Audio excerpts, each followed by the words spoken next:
Bonjour, bonsoir, bienvenue à vous sur Média TV. Un plaisir de vous retrouver ce soir en direct à 18h30 pour On se dit tout. Alors c'est vrai que dans l'émission, on vous parle de beaucoup de choses. On parle de santé, on parle de travail, on parle de couple. Mais ce soir, j'ai choisi pour vous un sujet en relation avec nos relations justement. Un sujet pour parler de rapports interpersonnels. Donc, quand on s'entend avec quelqu'un, en fait, on se dit, eh bien, l'énergie passe. Mais il y a l'énergie et il y a aussi les compétences humaines. Qu'est-ce qui fait que ces deux éléments mis ensemble font que ça fonctionne avec quelqu'un ou que ça ne fonctionne pas? Eh bien, on en parle ce soir avec une experte en la matière, Dr Zobida Benmoumen. Bonsoir Lella, comment ça va? Très très bien, merci beaucoup Yasmine pour l'invitation. Enfin, c'est un plaisir pour moi d'être avec vous ce soir. Merci infiniment Lella. Alors ce soir, on va d'abord parler peut-être de ce qui est le plus concret pour les gens. C'est peut-être ces soft skills qui font qu'on arrive à nous entendre avec d'autres personnes. Alors d'abord, ma première question, est-ce qu'on a besoin d'être pareil pour s'entendre avec une autre personne? Est-ce qu'on a besoin d'avoir les mêmes soft skills? En fait, on ne peut pas avoir les mêmes soft skills, on ne peut pas être comme une autre personne. Ça, c'est pas possible. Donc, les soft skills, c'est beaucoup de choses. C'est un paquet qui va permettre d'être bien, qui va permettre en fait, d'améliorer sa carrière. Ça permet de bien gérer son entreprise. Ça permet de gérer sa vie quotidienne qui est super bien. Mais après, comment la développer, comment ça peut être mieux, comment mes relations peuvent être mieux. Donc, à travers les soft skills qui vont être plus développés. Donc, en fait, ces questions, comme vous avez dit, d'énergie, ces questions que moi, peut-être, je vais accepter l'autre. Donc, la première des choses, c'est pas que je vais choisir une personne comme moi, parce qu'il y a ceux qui disent que je dois choisir des amis qui sont exactement comme moi, ou là, un partenaire qui est exactement comme moi, sauf que ça, c'est pas vraiment nécessaire pour s'entendre avec une personne ou pour que la relation soit meilleure, quelle que soit la nature de la relation. Ok, alors justement, on va vous suivre dans ce cheminement de l'entente avec d'autres personnes, avec une personne en face, que ce soit pour le futur conjoint, que ce soit pour des amis, que ce soit pour la famille, que ce soit pour des collègues. Étape numéro 1, qu'est-ce qu'il faut? La première des choses, c'est l'accepter. Accepter l'autre tel qu'il est. Je ne vais pas dire il faut qu'il change pour que moi je sois bien avec lui. Il faut qu'il soit une autre personne pour que je m'entende avec lui. En fait, lui, il est qu'il est, hein, mais je vais l'accepter et je vais voir qu'est-ce que je peux faire pour communiquer avec lui. Qu'est-ce que je peux faire pour gagner ma relation avec lui? Il y a des petites techniques, même les relations toxiques. Maintenant, on parle beaucoup de relations toxiques. Et il faut en fait être méfiant des relations toxiques, mais il ne faut pas fuir ces relations. Des fois, cette relation toxique, en fait, c'est une personne de la famille, c'est un partenaire de vie, c'est le papa de mes enfants, c'est peut-être une personne très proche et je ne vais pas l'abandonner parce qu'elle est toxique, elle ne l'a pas choisi. Donc, je vais plutôt chercher les outils qui vont m'aider à peut-être à mieux communiquer et la gagner, en fait, encore une fois peut-être. Ok, mais alors dans ce cas-là, si on parle de compétences, est-ce que, Madame Zoubida, ça veut dire que quand on entre en relation avec une personne ou lorsqu'on est dans un échange humain avec une autre personne, en fait, il faut en être conscient. Il faut le faire en pleine conscience. Il faut pas négliger le contact humain. Bien sûr, il ne faut pas négliger le contact humain. Alors, dans le contact humain, il y a plusieurs choses. Il y a ce qu'on appelle une communication verbale ou non verbale. Donc, il y a des choses que je vais dire dans ma communication, mon langage avec la personne. Et il y a des choses que je ne vais pas dire et ils vont passer. Donc, en fait, c'est peut-être qu'on va appeler entre guillemets l'énergie. En fait, c'est des fois un regard, des fois même un non-dit, c'est une communication. Un silence, c'est quelque chose. Donc, des fois, je devais parler dans un dialogue et je ne parle pas. Et là, ça, c'est pas bien des fois. Et donc, en fait, ça cause une rupture même d'une relation. Mm. Mais justement, en parlant d'énergie, est-ce que c'est ça quand on dit le courant ne passe pas? Communément, c'est ce qu'on dit, le courant ne passe pas. Est-ce qu'on parle de cette énergie-là, même si je fais de mon mieux, je prends sur moi, par exemple, enfin on entend les gens dire ça, mais le courant ne passe pas. Ça passe pas avec cette personne, il y a un truc qui bloque. Oui, en fait, justement, vous l'avez dit, il faut pas se prendre sur soi. Donc, justement, il faut être, en fait, un peu plus spontané. Sachant que ce terme spontané même, il est à revoir. Parce que même la spontanéité, ça veut dire que dans mon subconscient, il emporte quelque chose. Il a des émotions. Donc, il y a des émotions du passé que je suis en train de vivre. Et donc, moi, en fait, c'est ce on appelle les ancrages émotionnels. Donc, en fait, ça dépend de l'ancrage émotionnel que j'ai en fait avec les personnes avec qui je suis en face. Peut-être cette personne, je la connais même pas, mais une personne similaire ou qui a fait un geste similaire au passé et donc qui me fait un petit rappel que je ne le sens même pas. Ce rappel, il peut être sensoriel, ça peut être à travers un regard, ça peut être à travers un mot qui veut dire beaucoup de choses pour moi. Ça peut même être un lieu avec l'ancrage qui est peut-être négatif. C'est une connotation négative pour moi. Et donc, le feeling, il va jamais passer. Donc, parce que j'ai une émotion négative qui surgit dans l'espace et donc ça crée problème avec cette personne. Donc, ça va jamais passer. Hmm. Mais alors, une relation avec une personne, c'est jamais un long fleuve tranquille. Lorsqu'on va dire, le premier contact se fait bien, on commence à construire une relation humaine, une relation d'échange. Et puis, par exemple, on va rester sur le papa des enfants, parce que ça, c'est un exemple qui parle beaucoup aux gens. Voilà, c'est pas parce que ça bloque et parce que la vie est ainsi faite, parfois ça peut bloquer, qu'on arrête tout, pas forcément. À ce moment-là, comment on déverrouille la relation, le flux, en fait, le flux de la relation? En fait, comment débrouiller? Il faut connaître l'autre personne parce que des fois, en fait, je connais, donc il y a une tendance à dire voilà, l'autre, c'est un pervers narcissique. Mon mari est un pervers narcissique, donc ça y est, je veux plus vivre avec lui. Moi, je connais ça, donc je dois, au lieu de chercher ça, par mon sens, je dois faire peut-être un petit effort pour savoir comment travailler, comment manipuler autrement, parce qu'un pervers, par exemple, il est en train de manipuler d'une façon ou d'une autre. Mais moi, comment je vais gérer cette manipulation? Comment je vais détourner même cette manipulation? C'est peut-être pas si facile pour tout le monde. Ça, c'est clair. C'est pour ça, des fois, on dit à la personne de prendre assez de distance, apprendre à faire la chose, et après, il commence à le faire. Donc, on va pas l'abandonner, mais on va apprendre des outils. Et je vais pas apprendre l'outil sans mieux comprendre cette personne. Donc, il faut que je l'écoute, comprendre qu'ils sont peut-être ce qu'on dit une corde sensible. Pour chaque personne, il y a une corde sensible. Donc, il faut Mm. que je la commence à la toucher.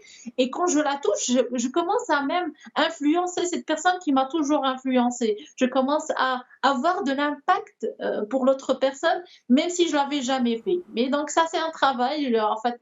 Et ça vient graduellement. Ça va pas venir du jour au lendemain, mais ça peut venir avec un petit travail quotidien. Alors, vous avez parlé de manipulation. Vous avez cité l'exemple des profils narcissiques, pervers narcissiques, pardon, et on en entend beaucoup parler ces derniers temps dans les médias. Mais ça me ramène aux relations de façon générale. Mhm. Si on veut que ça marche, quelle que soit la relation, il faut une dose de manipulation quand même. En fait, il y en a et on a dans notre culture ça. Donc on a ça, donc on était cultivé, même avec tous les proverbes qu'on a au Maroc, on a cette culture de manipulation. Donc on le sent, donc on est manipulé, on est influencé et on est des influenceurs. Tout Il le faut monde l'accepter. influence et tout le monde influence. Il faut l'accepter. Donc après, je ne vais pas tout accepter, bien sûr. Il faut que je conscientise déjà quand est-ce que je suis influencée. Parce que des fois, ça m'arrange. En fait, il y a des personnes, des influenceurs positifs. Bah, tant mieux. Si c'est dans le bon sens, tant mieux. Si c'est quelqu'un qui va me guider pour que je sois toujours motivée, que je travaille, qu'il me tire vers le haut, bah, tant mieux.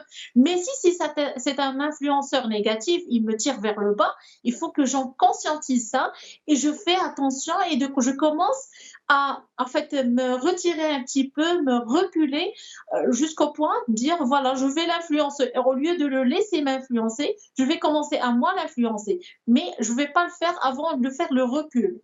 Mhm. Mais dans ce cas-là, vous l'avez dit tout à l'heure, et vous avez dit, c'est vrai qu'il y a beaucoup à dire sur la spontanéité, mais dans ce cas-là, être à l'aise avec une personne, être spontané avec une personne, est-ce que ça existe vraiment ou bien c'est un leurre et un mirage pour nous? La spontanéité, en fait, moi je vais parler d'un aspect un petit peu scientifique. Donc, Ok. en fait, les scientifiques, ils disent qu'on n'agit consciemment que 5% de notre temps en moyenne. 95%, c'est un subconscient qui est en train de travailler. Donc maintenant, c'est pour ça les outils de la PNL, ils sont utilisés justement pour travailler ça. Donc, en fait, comment je vais agir sur mon subconscient? Moi, je suis dans ma spontanéité, j'étais habituée à dire des gros mots. Ça, c'était une spontanéité. Moi. En fait, moi, dans ma maison, on a toujours écouté ça. Donc, pour moi, c'est un gros mot que pour quelqu'un d'autre, c'est mauvais. Pour moi, c'était normal. Et donc, moi, je parle spontané, alors que l'autre, ça le vexe. Donc, en fait, c'est ça la spontanéité. Donc, ça se travaille. Donc, dans ce cas-là, quand je me rends compte donc, que je suis dans une société qui ne accepte pas ces gros mots, je vais commencer à me programmer à dire des mots plus gentils, à parler autrement. Et donc là, au fur et à mesure, ça va être spontané. C'est exactement le même exemple d'un bébé, le premier jour ou d'un enfant d'une année de sa vie, et qui commence à marcher. Donc la première marche pour lui, ils sont assez difficiles, ils sont pas spontanés. Mais les marches, ils vont être spontanées par la suite. Donc tout ça dans la vie, même les relations, même tout ce qu'on fait, il va être spontané au fur et à mesure de le faire. Donc la continuité, en fait, même la répétition des choses, elle crée la spontanéité. Donc, le fait que je suis spontanée négatif, c'est pas une bonne chose. Donc, ça sert à rien de le garder. Donc, il vaut mieux que j'installe une autre spontanéité. Et bon, dans ce cas, je vais dire oui, moi, je suis une personne spontanée. Mais oui, mais ceux qui nous regardent pourraient être un petit peu interpellés par j'installe une autre spontanéité parce que finalement, c'est pas spontané, c'est réfléchi, c'est une attitude réfléchie. En fait, c'est réfléchi. Dans tous les cas, c'est une influence, soit de l'environnement, soit de ma famille, soit de mes camarades. C'est une influence. C'est pas moi. Spontané, ça veut dire que j'ai un package d'influence qui est avec moi. Donc, en fait, c'est difficile de dire spontané, ah ben, je vais changer que pour lui. Non, je vais changer pour moi. Donc, mais si je suis spontanée et ma spontanéité, elle est pleine de bonté, ben, tant mieux. Parce qu'il y a des personnes qui disent moi je suis trop bonne et je suis pleine et je dois pas rester comme ça. Non, peut-être au contraire, il faut rester comme ça. La bonté n'a jamais causé de mal, mais après il faut mesurer peut-être avec votre bonté, vous êtes en train de tout dévoiler à une personne qui va dévoiler à d'autres. Donc ça c'est pas bon pour vous. Donc Ça. il faut freiner un petit peu. Il faut freiner un petit peu dans ce cas. En fait, c'est une question de repositionnement. Il faut se repositionner par rapport à ce qu'on a toujours pensé, à tout, ce qu'on a toujours dit. On a toujours pensé qu'une personne spontanée, c'était une personne qui était transparente, qui ne réfléchissait pas. Mais là, quand vous nous dites, bah, vous savez, cette personne spontanée, c'est parce qu'elle est venue avec elle est le reflet de son bagage, donc, et de ses différentes influences qu'elle a reçues. Ce qui fait que, en effet, ce n'est pas aussi spontané que ça. Lorsqu'on parle de relations toxiques, docteur Zoubida Ben Moumen, Ben Mamoun, pardon. Où est le problème? Est-ce que ce sont les compétences ou bien l'énergie, c'est-à-dire cette petite chose impalpable? En fait, c'est les deux pour moi. En fait, moi, lorsqu'on parle d'énergie, lorsque moi je suis noyée dans les émotions négatives. Donc, c'est ce qu'on dit finalement, j'ai une énergie négative. Donc, lorsque je suis noyée dans cette énergie, donc en fait, même la relation avec moi, je la vois toxique. Moi, je suis assez négative. Je ne vois que le négatif dans ma vie. Donc, même les plus gentils, je les vois toxiques. En fait, même une personne qui fait beaucoup de choses pour moi, c'est jamais assez pour moi parce que moi je suis dans l'émotion négative et donc je vais dire qu'elle est narcissique, elle cherche juste son intérêt. Je vois pas du tout ce qu'elle fait pour moi. Ça c'est de un. La deuxième des choses, il se peut que l'autre il y a des problèmes et personne n'est épargné des problèmes et peut-être même lui c'est spontané chez lui, c'est pas volontaire. Peut-être il a eu des problèmes avec ses parents, des problèmes avec son patron. Et en général, je vais donner l'exemple de l'homme, du papa de famille qu'on a cité tout à l'heure. Le papa de famille, en général, des fois, il a eu des problèmes dans son enfance et par la suite dans son travail avec ses patrons de travail.